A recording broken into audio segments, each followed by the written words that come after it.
community participation in that, which is very, very strong. Decisions which are taken in the house, which are done. The implementation of that, like a solar heater, we wanted to put it on top of this unit, took again 1 year for the entire, and this is I'm talking of an emergency unit run in private partnership. So here we are talking about that private providers are not being regulated. This is again another aspect that we need to see. Next. Next. This is what we thought. We are not advocates. We thought a legal aid cell, because we know that going to the court, as it was discussed earlier also, independent from the population care is tribal, going to the court might not be that easy, even with a number of NGOs, a number of voluntary bodies, activists being in Baroda. Still, there's this option of going to court. I'm not very, very sure if that is going to, if that is in any case going to help, and that too quickly or without any issues.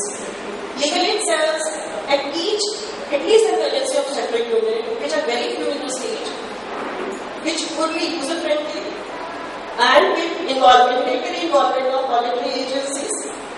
Compensation of each maternal death is what came to our minds, and that could be integrated within the government's grievance redressal system itself. Modification of the IPHS guidelines is also required to also include some of the quality of care indicators, at least for these objective care unit. Strengthening of the RPS is our responsibility, but again, it has to be geared up to take up the social orders as has been mandated under the NRHM. I'm sure these layer invitations we've not been able to bring out very, very clearly, but then I'm opening it to this forum. NRHM does give certain mechanisms for grievance redressals. Public hearings is one of such things. So let me tell you, in these tribal areas we have conducted 20 public hearings.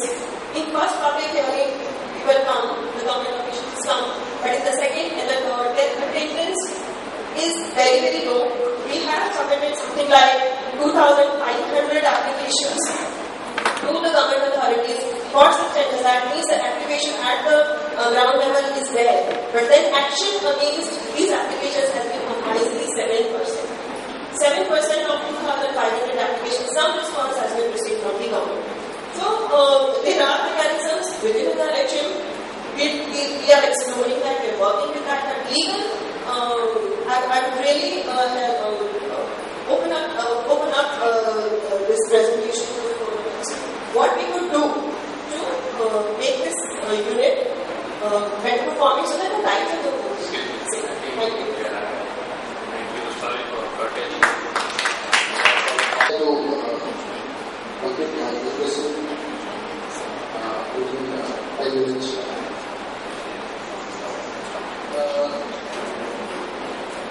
You all might know that Manipur is one of the high prevalence and step in terms of HIV. So, after this rolling out of this care treatment by Ms. Napo, the Manipur Tax Control Society had established 4 centers for drought in Manipur. We have 9 districts. However, the authority had established only 4 units to take care of all HIV positives. So, by doing so, since Manipur is not plain area, it's comprising of a lot of hilly terrains. So people used to come to that particular center, traveling a long distance. That is why this petition pertains to demand for increasing the number of CD4 bound machines. In other words, we demand for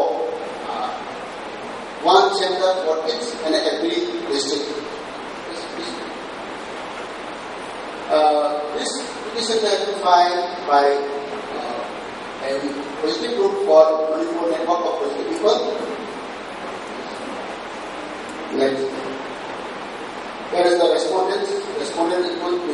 Raia, NAPO, State of Manipur, MATS, and this Residency in Medical Sciences, West Bengal. These issues involve this EIA, this is denial of right to life or the people living with HIV AIDS due to shortage of CD4 testing facilities in the state of Manipur. This is identified as public interest litigation claim for issuance of various directions to the respondent for providing adequate and efficient CD4 testing facilities and medical connected care. Yes, I had already cited that. Yes, here the constitutional law involved is that a person having HIV AIDS has also right to health, which is integral to his right to life guaranteed by Article 21 of the Constitution. Government has a constitutional obligation to provide health facilities. The certificate was filed in the year 2006, and on 14 June 2007, the court passed its order. Order asks the respondent to make available the CD4 testing facilities in all districts. The same way it also directed the respondents to make available of all the necessary staff so that it could run effectively. This is the only operative part of that order.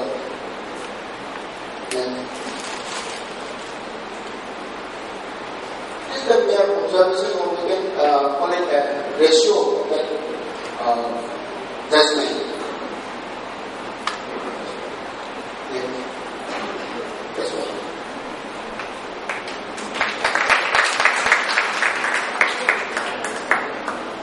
You may look to our SRL website. For testing and not for ART access?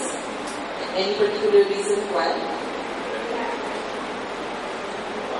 They provide the ART drugs, but for getting that, we have to get the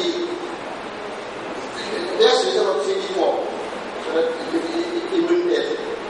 So, only problem is the testing by they say is that they could not get tested and those CD4 testing tests on time. That is why they have a problem. For getting ART drugs, it's quite okay.